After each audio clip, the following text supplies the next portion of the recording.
Good morning guys, share ko lang yung napag-usapan namin kahapon habang on the way kami pauwi from church.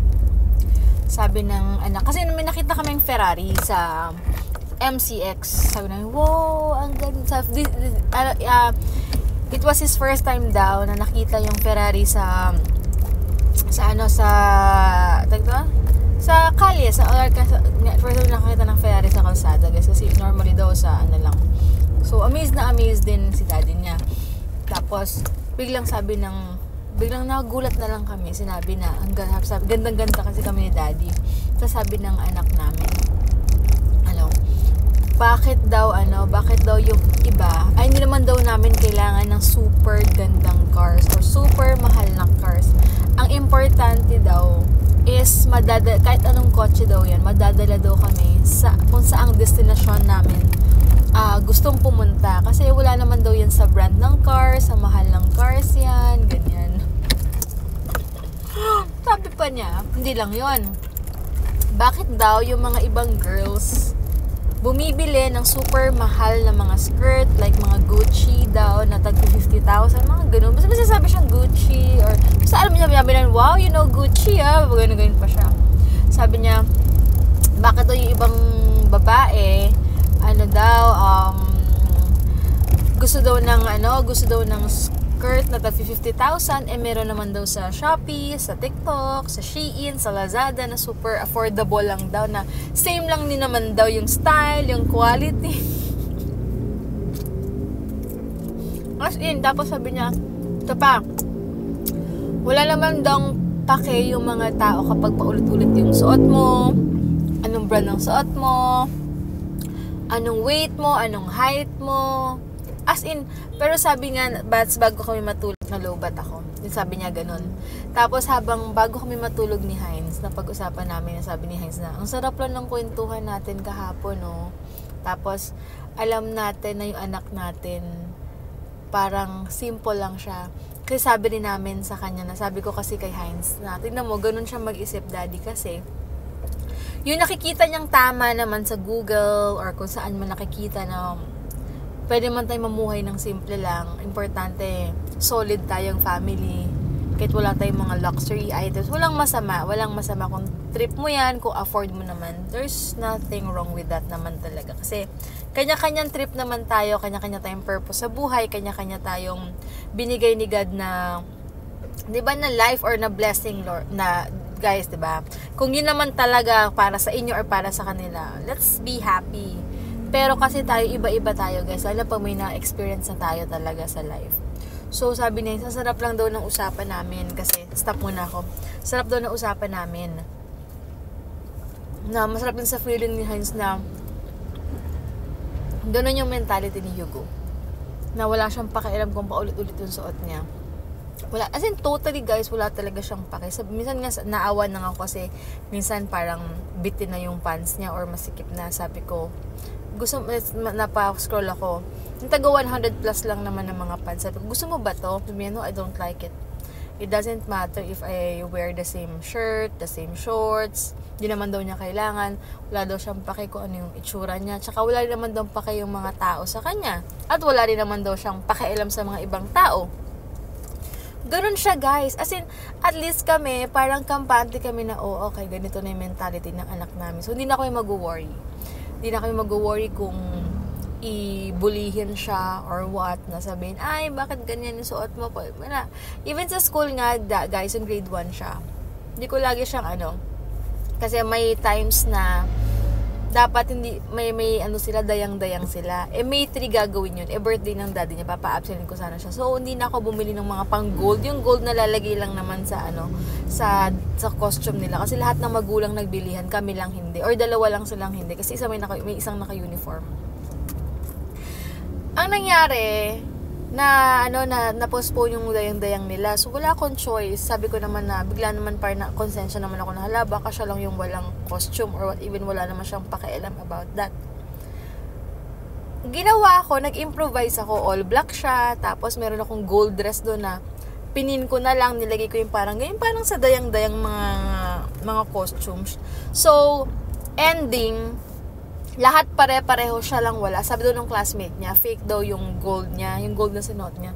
Sabi niya, he told me about that I'm wearing fake something, ganyan. So, what did you say? What did you tell him?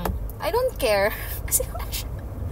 Guys, wala talaga siyang pakailam. Pero nakakatuwa na ganun yung thinking niya kahapon. Sabi niya, 70% daw ng girls, gold digger, ganyan. May mga pag ganun-ganun pa siya, guys. In fairness, yung mga bata ngayon, grabe. Pero sabi ko, hindi naman lahat gold diggers. Sabi ko naman, ina-explain ko na meron silang means kasi kaya nila afford or gusto talaga nila, ganyan yung, kasi may kanya-kanya talaga tayong trip, di ba? Kahit kami, ako, tato. Siyempre, iba, hindi naman magsasabi na, ala, diba, hindi man sila mag-spend ng, mahal-mahal lang tattoo na ganyan, colored and all, madudumihan ko pa yung skin ko, ito na lang bibilin ko. Ganun naman mentality ng iba. Kami naman, bakit, bibili ka ng ganyang bag, ganda o mahal-mahal, itatato ko na lang sa sarili ko, makikita ko pa, hindi pa siya masisira or what. Yung mga ganun, iba-iba talaga tayo, guys. Pero, ang nakakatuwa lang, sa 7 years old na bata, ganun yung mentality niya. Alam niya na. Tapos nag-usap pa kami, sabi ko, paano Hugo, kunwari, you have a lot of money, sabi niya pa niya, like how much, ma'am? For example, sabi ko, sige, kunwari, 100,000. Alam niya gagawin niya. Pag may 100,000 daw siya, yung 1,000 nun pang Roblox niya. Robux. Kasi Robux yung tawag. And then, yung iba daw pang PS5. Yung iba pang daddy's medicine daw. Tapos, yung ako naman daw, bibili daw niya ako ng mic para sa live ko, para hindi na daw ako mapaos, yun. Tapos meron pa daw siyang, kunwari matitirang 60,000, isa-save na lang daw niya yon or 50,000. Sabi ko, what if gusto kong bumili ng magpapabili ako sa'yo ng Gucci, kasi yun ang alam niya Gucci. Sabi ko, parang papabili ako sa'yo ng Gucci purse.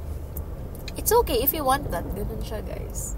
It's okay if you want that. Anyway, I will still have 20,000 pesos or 10,000 pesos that I can save. Ganun talaga siya, guys. So, nakakatuwa na parang, grabe. Tsaka sabi ko nga kay Heinz, habang nag-uusap kami, okay yun na may advantage din yung pag-google niya o yung mga nakikita niya.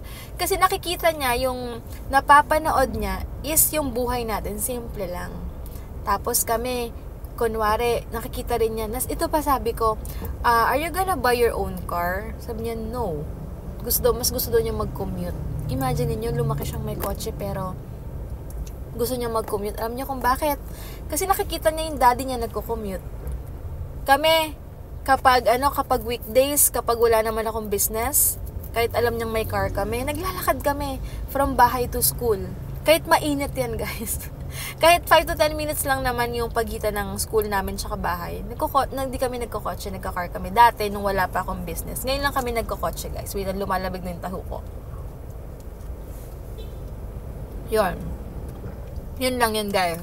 Pero nakita mo na, kasi diba, pag sinanay mo siya na parang marangyari yung life, ayoko maglakad, ganyan. Pero siya, wala siyang reklamo, guys. Even now, kapag bago ko siya ihatid sa school, maglalakad ako, wala siyang reklamo na bakit hindi natin gamitin yung car. Wala. Kung ano lang siya, guys. Kung ano lang yung sabihin mo sa kanya, hindi siya magreklamo, hindi siya sabi mo maglakad ngayon, maglalakad din niya, pipilitin na gusto ko magkotse. Hindi siya ganun. Kasi sabi ko nga kay Heinz, okay yung daddy na nakakapanood siya ng ganyan, ano yung talaga yung nagmamatter sa mundong to, ano ba dapat priority niya. Tapos sabi ko, bakit di ka bibili ng sarili mong kotse? Sabi niya, kasi may kotse kayo, hiramin ko na lang yung kotse nyo. Kung papahiramin nyo ko, sabi niya. Sabi naman yung daddy niya, of course, ganyan. Sabi niya, the only time daw na bibili siya ng kotse, pag kailangan na daw i-dispose yung kotse namin, doon lang daw siya bibili ng sarili niyang kotse. Imagine that, guys. Ganun na siya mag-isip. So parang kami kampante na kami na parang, okay, ito yung foundation ni Hugo. Kaano mang mangyari sa amin ni daddy, kaming dalawa. At grabe yung faith ni Hugo kay God. Sobrang kampante na kami. Sa 7 years old, ganun yung thinking niya. Parang wow, parang alam mo yun, as in, parang kahit mag-isa lang siya, kampante na kami na kaya niya iharapin yung buhay. So yun nga, tsaka sabi ko din kay daddy na tignan mo ko, yung napapanood niya, nakikita niya sa YouTube or sa Google or what, nakikita niya sa totoong buhay na tayo, simple lang tayo na, kaya ganun din yung mentality niya, guys. Kasi hindi rin namin siya sinasanay na talagang lahat ng gusto niya is makukuha niya. Yan lang.